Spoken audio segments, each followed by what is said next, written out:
మన ప్రభు అయిన యేసుక్రీస్తు పరిశుద్ధ నామములో అందరికీ నా హృదయపూర్వక వందనాలు. అందరూ బాగున్నారు కదా? మీరందరూ బాగుండాలని నిత్యం మీ కొరకు ప్రార్థన చేస్తున్నాం. ప్రభుతో ప్రతి ఉదయం అనే ఈ ఆధ్యాత్మిక కార్యక్రమానికి మిమ్మల్ని ప్రేమతో ఆహ్వానిస్తున్నాం. ఈరోజు 22 నవంబర్ శుక్రవారం రోజు 2024. మీ ఉదయకాలం మీ మధ్యలోకి రావడానికి ప్రభు చూపిన తన ఆశ్చర్యకరమైన కృపను బట్టి ప్రభుకు స్తోత్రాలు. దేవుని వాక్యాన్ని మనం చదువుకుందాం. మన క్యాలెండర్లో ఉన్న వాక్యం అపోస్తుల కార్యాల గ్రంథం 3వ అధ్యాయం 20వ వాక్యాన్ని నేను చదువుతాను. మీ కొరకు నియమించిన క్రీస్తు యేసును ఆయన పంపునట్లును మీ పాపములు తుడిచివేయబడి నిమిత్తమును మారు మనస్సు నుండి తిరుగుడి. యేసు క్రీస్తు వారు వైపు మనం తిరిగితే మన పాపములు పరిహరించబడతాయి. ఒక వ్యక్తి పాపం చేత అపరాధం చేత చచ్చిన వారైనగా క్రీస్తుతో కూడా ఆయన మనల్ని బ్రతికించును అని దేవుని వాక్యం. ఇక్కడ వీళ్ళు అనేక విషయాలు వాళ్ళతో చెప్తూ వచ్చారు. 3వ అధ్యాయం ప్రారంభం మొదలుకొని శృంగారం అనే దేవాలయం ఎద్దుకు వారు వెళ్ళుచున్నప్పుడు పుట్టినది మొదలుకొని కుంటువాడిన ఒక వ్యక్తిని ఈ పేతురు యోహానులు ఇద్దరు బాగు చేయడం మనం చూస్తాం.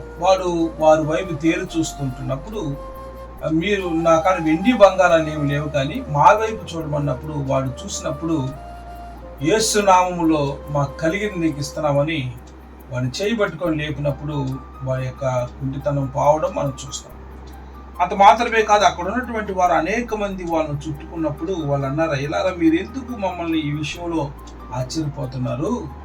ఇది మా శక్తి చేతనో మా బలం చేతనో జరిగింది కాదు, యేసుక్రీస్తు ద్వారా ఇది జరిగింది అని అనేక విషయాలు వాళ్ళతో చెప్తా వచ్చారు. అయితే మీ అధికారులు ఆయన్ని సిలువ వేశారు కానీ ఆయన మీ కొరకు చనిపోతూ వచ్చాడు. యేసుక్రీస్తు వారి లోకంలోకి ఎందుకు చనిపోతూ వచ్చాడంటే మన కోసం, మన పాపముల నిమిత్తమై, మన అపరాధముల నిమిత్తమై, మనిషి చేసిన ప్రతి మానవాళి చేసిన పాపం కొరకు క్రీస్తు లోకంలో చనిపోయి మన యొక్క ఎప్పుడైతే మన జీవితంలో పాపం ప్రవేశించిందో మన ఒరిజినాలిటీ పోగొట్టుకున్నాం. ఆ ఒరిజినాలిటీని మరలా తిరిగి ఇవ్వడానికే యేసుక్రీస్తు వారు ఈ లోకంలో ఆయన చనిపోతూ వచ్చారు. అందుకని మీరు ఆయన వైపు తిరగండి. చూడండి, దేవుడు 20వ వాక్యం అంటాడు, క్రీస్తు యేసు ఆయన పంపునట్లు మీ పాపములు తుడిచివేయబడి నిమిత్తమును మారు మనస్సు నుండి తిరగండి.